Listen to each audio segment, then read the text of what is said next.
I'm Alex Fitzpatrick, and this is the Spanish Segunda show, the show where we cast our eye over all 22 clubs in LaLiga Smartbank. Joining me to talk match day 17 in Segunda is, as ever, Liam Bambridge, and this week's episode comes with a health warning. We are in combative mood. How's it going, Liam? Yeah, very good. Thank you very much. Looking forward to talking over all the talking points from this weekend. But before we get to those, I mean, it's that point of the show for your weekly results roundup, isn't it? It is indeed. And the weekend football started on Friday night when Fuenlabrada hosted Mirandés. They took an early lead, Fuenlabrada, thanks to Pedro the Lion's golazo. But Liam's favourite, Ivan Salvador, was then sent off later in the first half for 2 yellow cards. Mirandés fought back against 10 and equalised later on through a Roger Burgay masterpiece. Real Oviedo opened Saturday with a combative 2-0 win over Amorebieta. Viti and Borja Sanchez with the goals in the first half. Then Malaga took on Las Palmas at La Rosaleda, winning by 2-1. That's our featured game. Much more on that in a moment. Finishing off Saturday evening was leaders Almeria at Estadio de Juegos Mediterraneanos, excuse my pronunciation, against third place Real Valladolid. Almeria winning from behind by 3-1, but playing against 10 for much of the game. On Sunday, Pichichi Ruben Castro struck again with his 10th goal of the season as Cartagena breezed past Burgos in Estadio Cartagenova by 1-0. Then in Anxo Caro, that was the scene for second-placed Eibar against Lugo. Chris Ramos got both goals to put Lugo 2-0 up, but Eibar fought back to 2-2 with goals from Exposito and Corpas from the spot after sending off of Ricard Sanchez for Lugo. Tenerife made hard work of beating bottom side Alcorcon in the Heliodoro. Emmanuel Ape's first goal for the club was enough to win it by 1-0. Still no home win for new-ish Huesca manager Chisco Munoz, a problem that dates back to before his time in charge. Their last win at El Alcoraz was in August. They could only draw this one 0-0 against Ibiza. Serious pressure mounting on David Gallego after his Sporting side were hammered 4-1 by Ponfe. His 3-5-2 experiment was a disaster and his side was 3-0 down by half-time as the home side ran riot with goals from Enrique, Yuri and Danny Ojeda. And 2 games been played on Monday night as we record. Real Sociedad B take on form side Girona and Liam's Real Zaragoza take on Nafti's Lega, the home side unbeaten since August and with a striker freshly motivated by the offer of a car wash should he reach the magic 10 goals. Without further ado, we're going to get the ball rolling, not with the big clash involving the league leaders Almeria. We'll come to that later, but in La Rosaleda, where there is a polemica brewing. Let's hear quickly from one of the Spanish Segunda team, Jordan Thomas, who was at La Rosaleda on Saturday night, where he recorded this audio for us. Hi, it's Jordan Thomas, just come back from La Rosaleda, where I've just seen Malaga win 2-1 against Las Palmas, which is quite a fortunate victory. Malaga went 1-0 ahead in the first half with a well-worked goal. In the second half, Las Palmas went down to 10 with a soft second yellow and then outplayed Malaga and definitely deserved more. Equalised with a bit of a shocking goal, to be honest with you, from Pay Burns. And then Sekou scored with probably poor defending but a bit of an unorthodox corner. The atmosphere was amazing, but to be honest, I thought Las Palmas were the better team. And I don't really know how Malaga won that, but vamos Malaga. A very fair assessment of the game from Jordan, in my view. Plenty to talk about in this one. Let's start with the football, Liam. What a cracking game this was. Yeah, absolutely so. And fair play to Jordan as a Malaga fan. I mean, I think we all know that we can allow those tinted spectacles to take over sometimes when talking about the merits of our favourite team's performance. But I thought his summary of the 90 minutes pretty much tied with mine as a neutral. I suppose the only thing that we could say is that without the benefit of the TV replays, it's not really surprising, is it, that he thought Loithe's second yellow was soft, rather than what I concluded, having seen it more than once, which is that it was actually blatant cheating by Paulino. Yeah, there's been a bit of debate about this one on our Twitter feed. So thanks to everyone that's got involved. My take on it is this, and it's only my take. Health warning, other opinions are available. My take is that it's out and out cheating. It's a dive. And a lot of people have been chipping in on the social media and saying that a lot of this goes on in the game. But I don't think that's totally accurate. It happens for sure, but there is a distinction to be made here between gamesmanship and cheating. What I mean by that is going down when there's been a touch or there's been some contact and exaggerating that contact. To me, that's what I would call gamesmanship. There's still a foul there, and the player is just making it clear to the referee that there has been a foul there and making sure that he blows for it by going to ground, giving him no option really. Now, I hate that as well, but you could argue that it's necessary because without players going to ground, there's no reward for honesty in this game. You know, we've seen on multiple occasions that players get fouled, they stay on their feet, the referee doesn't give you anything, and then you don't end up getting to the ball and you totally lose the opportunity for the shots or to dribble away into the space. And that really leads to players going down because I think they feel the need to. So the distinction that I want to make here is this. What happened in La Rodaleda with Paulinho is not what I would call what we just talked about is not what I would call diving. To me, diving is when there is no contact at all. And that's what we saw on Saturday in La Rodaleda. Despite what a lot of people have said on the Twitter feed, I don't think that we see very much blatant, out and out, no contact at all diving happen in Segunda anymore. There's no incentive for it. You know, why would you do that in midfield just to gain a free kick? You know, there's no reason to do it. And if you do it in the box, they're going to check it because they check everything in the box penalties on VAR. So we just don't see those no contact at all dives very much in our game anymore. And those of you thinking, well, we don't like it, we don't want to see it in our game, but other teams do it. And sometimes it's going to go against us and sometimes it will go for us. Well, all I would say is this. Is that really what we want for our game? If you're happy for it to go for you, as I have seen some Malaga fans saying, then fine, no problem. This is only my opinion. But if you're happy for it to go for you, then please don't let me hear any complaints at all when it goes against you, when we see a blatant dive which is penalised against your team. Let's just get rid of it from our game. You know, there's no reason not to get rid of it, especially now that we've got VAR. Yeah, I agree. I mean, that was one of the things that I think you're going to touch on again later on in terms of the press conference. But I think even before we come to that, and this isn't the Malaga witch hunt. Jose Alberto Lopez, I'm just not sure about this guy. I mean, you know, unlike Jordan, after the game, he kept his blue and white tinted spectacles very firmly on. He was asked at the press conference to react to Pepe Mel's suggestion that Las Palmas have been the better side. He came up with the equivalent of, well, he's entitled to my opinion and so am I to mine. I mean, come on, for goodness sake. You know, your team scored 2 good goals. They defended very well at times. You could say all that and still admit that you were perhaps a little fortunate to take all 3 points. Instead, you just make yourself look silly because you're going against what was basically screamingly obvious to 99.9% of the people who watch this match and share Pepe Mel's view. And then, before he's even done that, for me, the whole incident of Paulina and what I consider to be cheating as well, I just felt he made a fool of himself on that as well, Alex. Yeah, I thought so. I mean, I've got a little caveat on this one. There is a small chance that he hasn't seen the incident again before he goes into that press conference. But if so, his press team have absolutely stitched him up because any press officer worth their salt will be briefing the manager to say, listen, they're going to ask you about this incident. By the way, it was one of the last questions in the press conference that got asked. I couldn't believe they took so long to ask him about the incident. But in his post-game interview, Jose Alberto Lopez, he basically said, I thought it was a clear foul. Well, we've seen the replay. We know it isn't. A promising attack was stopped. And VAR checks all of these incidents on red cards anyway. Now, apart from anything else, that is factually incorrect. It makes him look foolish. I even doubted myself, so I went and checked it. I think it's AS have got a fantastic little VAR summary for VAR in Spain. Because remember, VAR in Spain, different from VAR in the UK, for those of you listening in the UK.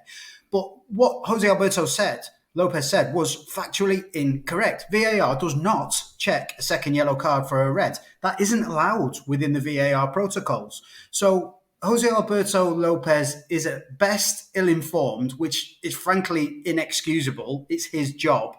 Or he was intentionally misleading in that press conference. So a little bit naughty from him.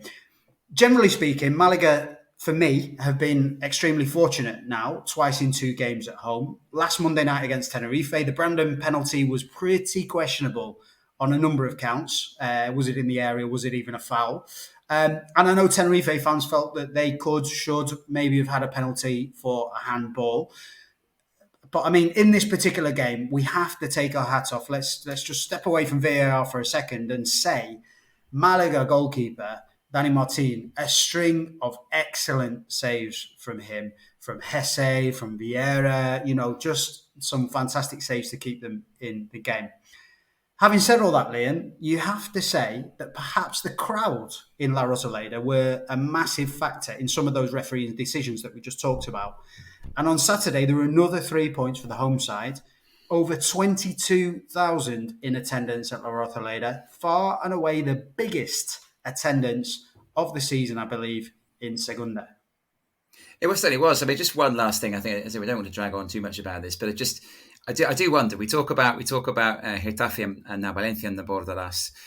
And I do take umbrage at people who say, well, sometimes we get decisions like that against us. And I think that is Jose Alberto Lopez's attitude. And I think he has no qualms about the fact that sometimes they will get bad decisions against him. I would love to think he took Paulino away and gave him a rocket in his own time, because to me, that's cheating and I don't like to see it. And I don't care if you're his manager, you benefit from it. It's not right. And I think quite a lot of Malaga fans also felt it reflected very poorly on the team. Can I just add to that, Liam? I want to be really clear. I don't think we're saying that Jose Alberto, I mean, tell me if you are, but I don't think either of us are saying that Jose Alberto Lopez directly tells his players that they should dive. But I think what a manager, someone who's a figurehead in a club, does is I think they create a culture of what is okay and what is not okay. And I think back to someone like Brian Clough. Brian Clough would just not have allowed anything like that to go on in his dressing room. That player would not be playing the next game, Paulinho. He had very strong words for what he called cheats. I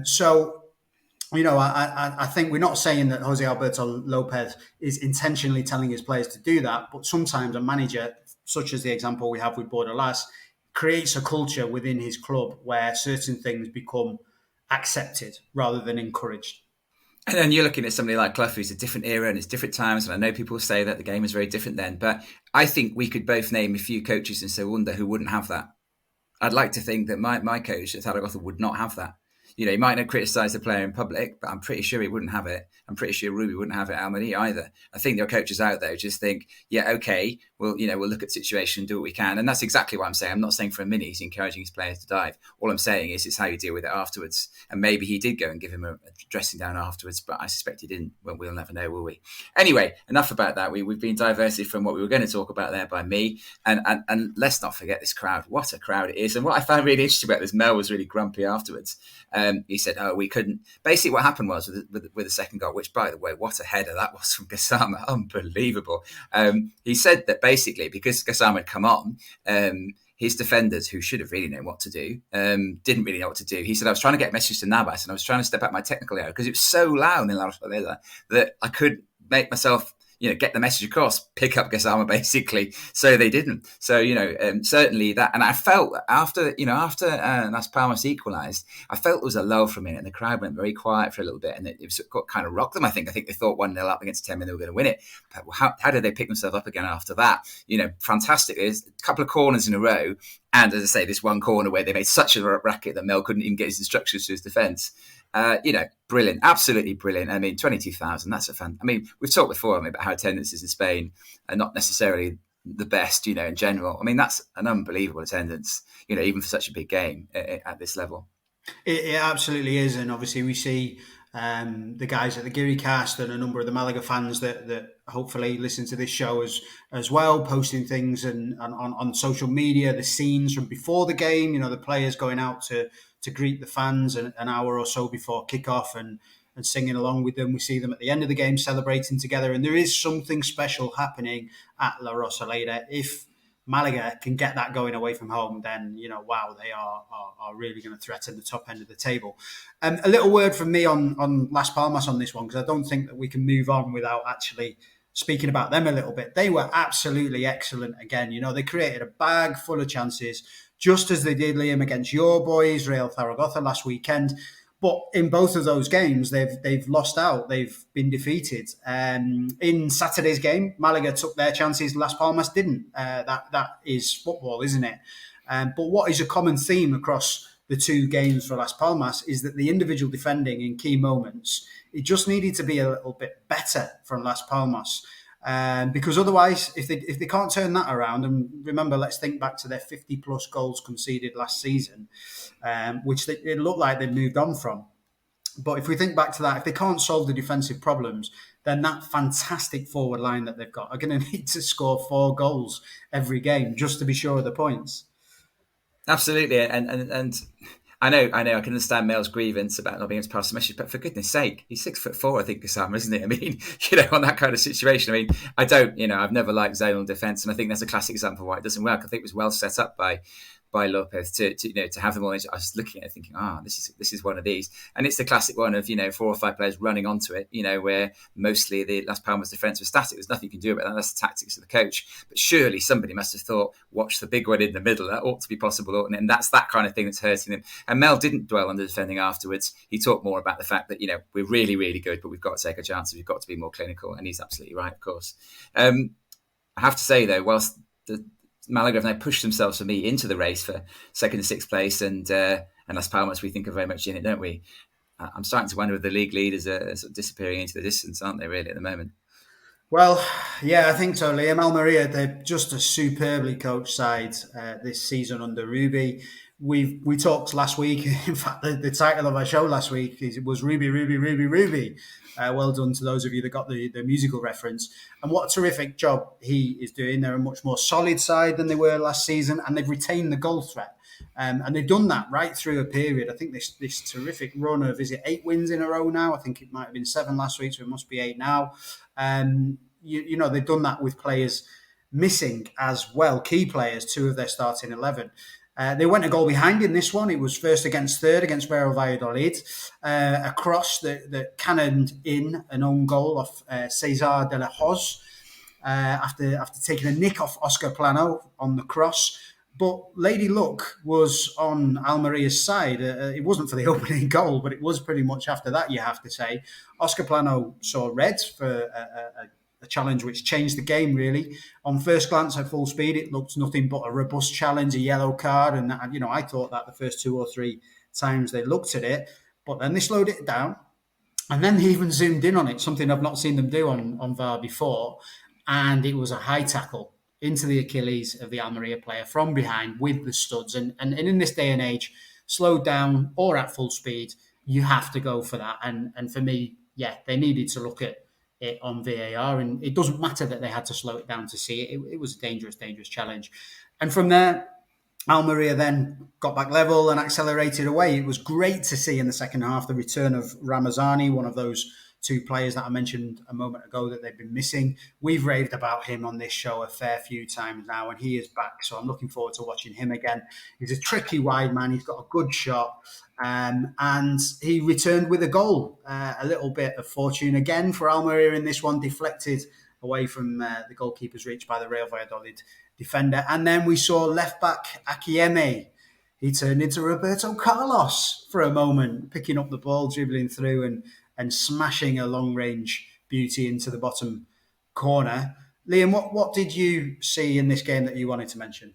Yeah, I suppose, it's a little bit of a nonsense to me, but that's nothing to do with, with Segunda or anything else. I don't understand why VAR is allowed to look at this incident and change the referee's mind and not allowed to look at the Paulino incident just because it's a second yellow. What on earth difference does it make? I've reluctantly agreed, I suppose, that it is a red card, although, like you, at full speed, it looked like a yellow card at worst. But, ultimately, Ramathani is the story, really, in terms of the second half, isn't he? He was absolutely fantastic. And it is amazing to see this team in action at the moment. And they just kept going. And they were relentless, weren't they? They changed formation and went for more, went for blood, basically, once they knew that they were, in the ascendancy in this game. I can't see them stopping them at the moment. And obviously, the gap is even wider. And they've got 8 points on everyone else because of Eibar being the latest side who couldn't win at the Anxo Caro. Yeah, I mean, a cracking game at the Anxo Caro. Like you say, ultimately not the result that Eibar would have wanted, not the result that Lugo would have wanted in the context of how the game went. And up at the top of the table, it meant that gap grew to top side Almeria. But what a cracking game this was. Anxo Caro is a tough place for teams to go for a lot of reasons, really. The weather up there in the north of Spain is not so kind.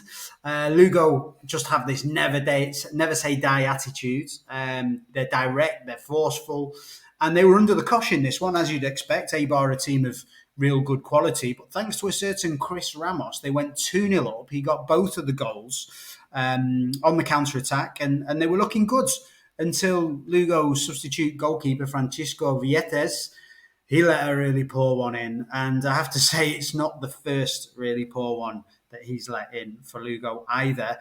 Lugo's main goalkeeper, who joined them in the summer, Oscar Wally, he's been out with a broken finger for a couple of months and remains so. Pretty crucial as a goalkeeper, really, to have all fingers intact, I think. From games that I've watched, and obviously games I have seen the highlights of, I make it that there are about 5 points short of where they might be had Oscar Wally been available the whole time. There's lots of ifs and buts in that statement, I know, but it has made a significant difference to Lugo for sure. Eibar got back in it. They were 2-0 down, of course. They got back in it. And then in the second half, there was a slight tug in the box just as Eibar were about to pull the trigger, which led not only to a penalty, but also a red card on the VAR review. Now, remember, double jeopardy, that's where you give away a penalty and you get a red card. That only applies if you are making a genuine attempt to play the ball. So if you're trying to tackle someone and you foul them, it would be a penalty and a yellow card. But in this instance, of course, a shirt pull is not trying to play the ball. So it was a double blow for Lugo, a red card and a penalty conceded. Jose Corpas, on as a substitute, he stepped up, slotted it away and made it 2-2. But Eibar couldn't get the winner. So the gap, as we've said, to the leaders, Almeria, continues to grow at the end of this weekend. What did you make of the VAR decision in this one, Liam? That penalty. I know there must be people out there sick and tired of hearing people talk about VAR, but I just genuinely, Alex, don't know where we are anymore now in terms of clear and obvious errors in the penalty area. I don't like to hark back yet again to Malaga Las Palmas, but I'm going to. There was a tackle on Jonathan in the area in that game in the Malaga area. He was shoved to the ground by a Malaga player. Okay, fine. So maybe they decided he went down too easily. But what's the difference between that and the Ricardo Sanchez incident? I don't understand. They're both objective incidents, okay?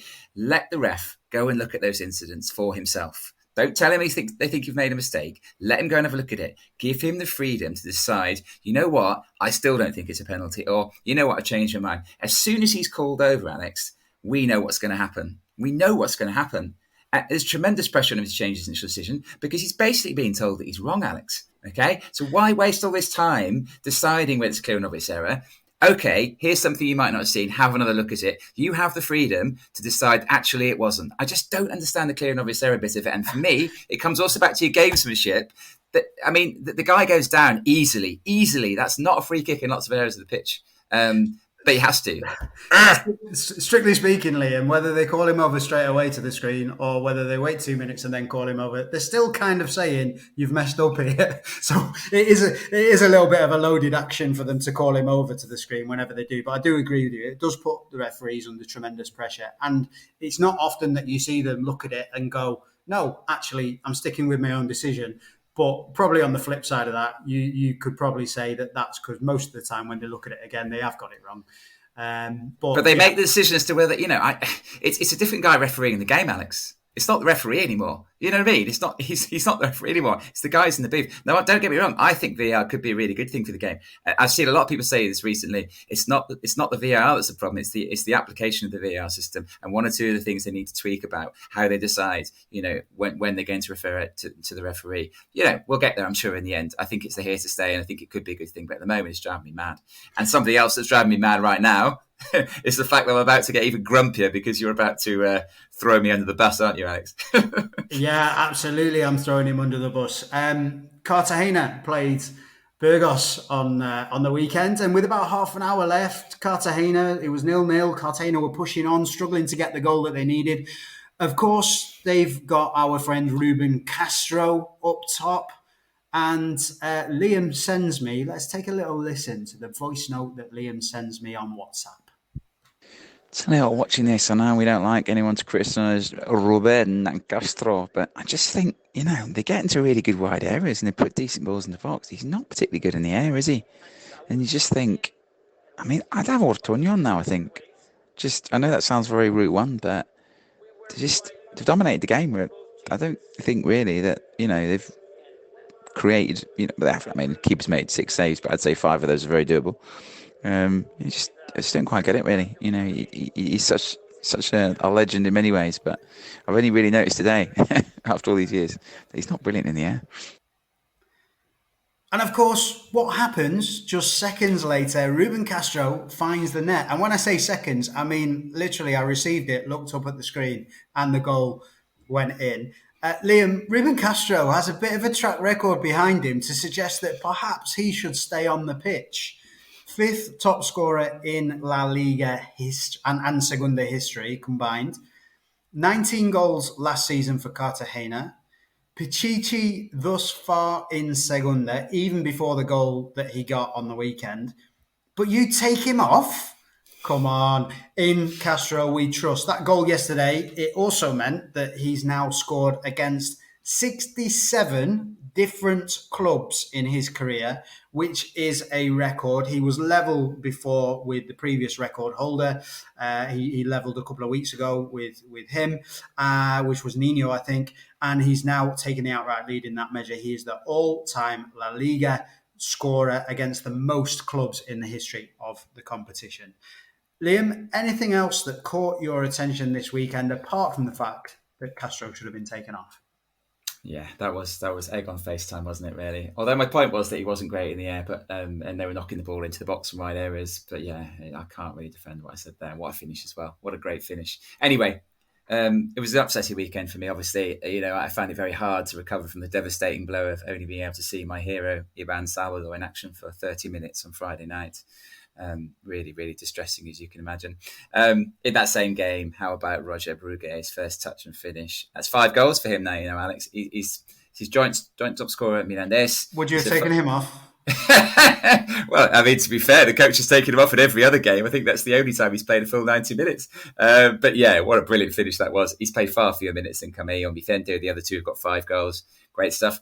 Huesca, Daya Oviedo, much better organised than Chisco Munoz, equally dull, without the quality of the Uganda squad to rouse the casual viewer from their slumber. 3 clean sheets in a row on the road for Ibiza. Just 1 goal conceded in 5 games. 12 in 5 games before that, which was that hugely questionable Almeria penalty was the only one they've conceded. What about you? What have you seen that you enjoyed, apart from making me look silly? Well, that's a weekly event. Of course, we saw Pompey's demolition of Sporting at El Torrelín. 3-0 up at half-time. And I tell you what, in that first half, the Sporting defence was literally absent every single time that Pompey went on a counter-attack. They looked like they didn't have a clue where on the pitch they should be playing. And in truth, I think that actually might genuinely have been the case. And the reason was David Gallego, he'd made a number of changes in the team. They moved to 3 at the back, so 3-5-2 instead of their normal 4 at the back. And my word, it really affected them. They were lost at sea. Pompey took full advantage. They filled their boots in that first half. In the second half, Gallego, he changed it back to 4 at the back. But at that point, it was too late. And even in the second half with 4 at the back, they only drew 1-1. So finished 4-1 overall. And after Sporting's recent run, I make it 1 point in the last possible 21 points. 1 win in the last 10 games. That one came against, no disrespect to them, bottom side Alcorcon. I'm surprised that we haven't yet heard an announcement of David Gallego's departure from Sporting. I mean, I might just have to check my Twitter in a minute. To be fair to the Sporting fans, they followed in numbers. Once again, their away following this year has been sensational up in the north. And they supported their side even after the final whistle. But on social media, there have been rumblings about whether Gallego continues or not. However, after all the negatives that we started the show with about football and about diving and morals and culture, let's end with the real positive from that game. A lovely exchange between Pompey and Sporting on Twitter following that game. Pompey did the customary thanks to the away team for their visit. You'd be welcome back anytime. I suppose they certainly would be after a 4-1 victory, but that's kind of the customary tweet that you see go out in Spain after a game. And they also added to that, though, something that was a bit unusual. They sent a picture of how the Sporting team had left the dressing room after the game, and it was absolutely immaculate. There was not a spot of rubbish in there. It had been swept, everything. It was immaculate. And Sporting actually replied to Pompey's tweet by saying, actually, despite it being a difficult night for them and a tough defeat, it was really important that they still showed respect towards their hosts. And for me, I love that. That is the football that we know. That is the football that we love. And that is the football that we want to see. I couldn't agree more, Alex. Quick look at the league table. Yeah, up at the top, Almeria appear, for now at least, uncatchable, even at this early stage. It doesn't matter what their chasers do because they keep on winning. They are top with 40 points, 8 points clear of Eibar on 32. Tenerife's narrow victory over rock bottom Alcorcon lifts them into third place. They're on 30 points, 1 point ahead of a resurgent Pompey side in fourth, with Real Valladolid and Las Palmas still occupying the final two playoffs places on 28 and 27 points respectively, despite their defeats this weekend. Malaga have made a dive towards the playoff spots, just 1 point short. At the other end of the table, Alcorcon remain marooned at the bottom on just 8 points, and Morevieta also lost, so remain 4 points clear from safety. Leganés will need to win tonight in La Romareda to escape the drop zone. Fuenla's home draw was not enough to allow them to exit the relegation places. Shall we take a look forward to the next match days, Liam? What stands out for you next weekend? Yeah, I'm not sure there's a standout matchup, Alex, like there was this week, perhaps. A few interesting ones. I'll be interested on away sides, I think, mostly. Malaga looking to get their first away win against a very willing but fairly limited Burgos side. They'll need to quieten the vociferous home crowd at El Plantillo, similar to Torrelín, which was rocking again the other night, wasn't it? Our favourite daisies go to Real Valladolid. It'll be interesting to see which Cartagena side turns up for that one. And also Ponce are on a little bit of a run at the moment. It'll be nice to see how they carry on at Ibiza. They're obviously pretty strong at home. They've only lost 2 at home, but they've only won 2. So who knows how that one's going to go. How about you, Alex? One for the purist for me. I'll be keeping an eye on Alcorcon Lugo. Yes, I will. There's been a real improvement in performances from Alcorcon. They almost took a point from Tenerife this weekend, just gone. They had a late opportunity to equalise the game that they missed. And if they can get something at home to Lugo, then game on for them. I think if they can't, then, well, we're worried for them, aren't we? We're worried already, but even more so. Eibar Girona and Almeria Huesca as well. They're 2 games that could go some way to seeing whether the top of the table is pretty much already sewn up, or whether some of those sides who are kind of making a bit of a dash, whether they can catch up a bit of ground. But, I mean, come on, we're not even halfway yet. Let's not write anyone off. Speaking of writing people off, the last player standing competition, Liam. Can you give us an update, please? Can somebody please just win this competition so I can come in and be equally rubbish in the next competition, but Alex can find a new way to insult me? 14 people still in at the start of this game week. 10 of them picked Tenerife. Oh, you... How basically boring that was. I mean, no wonder you're still in it and I'm out. Obviously, me with my dairy risky suggestions, which have got me nowhere. One unnamed person, Alex, I believe, trying to sneak back in after being knocked out. And for once, it wasn't me. We're watching you. Don't even try it this week, anybody. Nobody knocked out this week. Keep an eye out for our tweet announcing the entries for next weekend. At the risk of offending that one person who knows who they are, I'm not going to mention who they are, but they were a Malaga fan. So Malaga and cheating very closely linked this week. Sorry dear. if I've offended all those Malaga fans out there. That's all we got time for on this show. I best stop before I offend anybody else. It's goodbye from me. Hasta la vista. Thanks for listening, and remember, Segunda doesn't mean second best. No me digas que me quieres.